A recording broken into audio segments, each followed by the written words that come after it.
Welcome back to Bloomberg Markets. I'm John Ehrlichman. Heading into this week's federal budget, Finance Minister Chrystia Freeland had pledged fiscal prudence, but Bay Street had some big questions after nearly $70 billion in new spending laid out over a 6-year stretch. Our next guest is well versed in the fiscal realities of Ottawa. Kevin Page was Canada's first parliamentary budget officer. He's now president of the Institute of Fiscal Studies and Democracy at the University of Ottawa, and we're pleased to have him back with us with his reaction. Kevin, thanks very much for being with us. First of all, your general takeaways for those who thought we might see sort of an overall fiscally prudent budget at a time of economic uncertainty and inflation worries. What did you make of how the government positioned this? Yeah, it's good to be with you, John. I think it's, I think we're debating a day after the budget, like what is fiscally prudent in this environment where the economy is slowing down, that inflation remains high, and we're still dealing with elevated debt because of COVID and COVID-related fiscal supports. So I think there are two views. I think there are people that are disappointed. I think the disappointed people, they look back and they saw that Canada did a lot of hard work in the 1990s to reduce its debt to GDP ratio.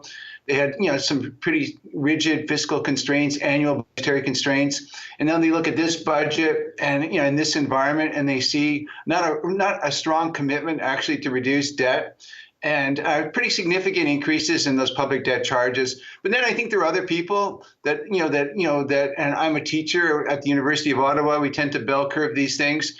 When we look at budgets in the United Kingdom, budgets in the United States, we look at their deficit to GDP ratios, their debt to GDP ratios.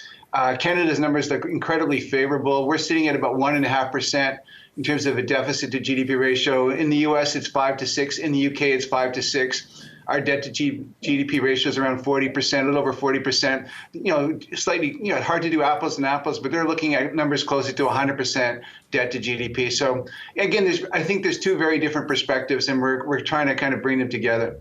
We can debate it all day. To your point, one question for Bay Street is, how does the world view Canada with the spending outlook that was laid out? We spoke with one fixed income investor earlier who noted, well, we'll see what the credit rating agencies themselves have to say about this. What would you be looking for from them?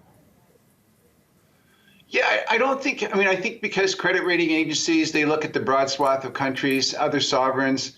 They look at, basically Canada's record over the past few years. A few years ago, John, you and I were talking, deficits were at $330 billion, 14 percentage points of GDP. We brought that down a year later, 21-22 to 90. Now we're down into the $40 billion range. It's a little disappointing that this deficit is flatlining at $40 billion, 1.5%.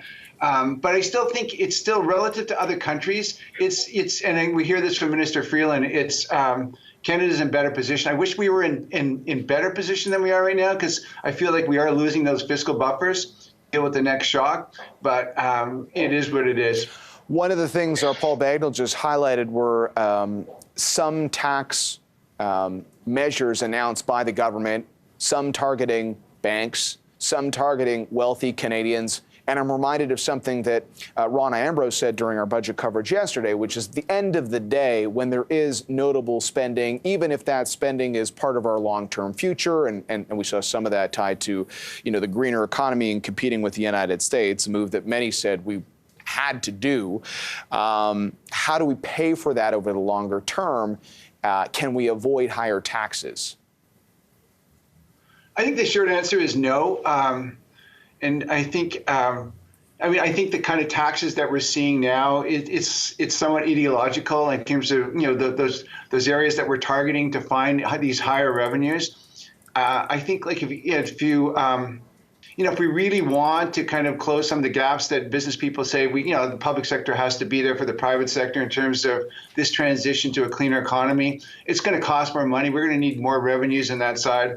I think we had President Biden in Canada dating not that long ago, and I think it's noticeable that Canada's falling short, certainly on defense spending, in terms of its NATO targets. So we have some spending gaps. If we close those and try to remain fiscally sustainable, we're going to need more revenues.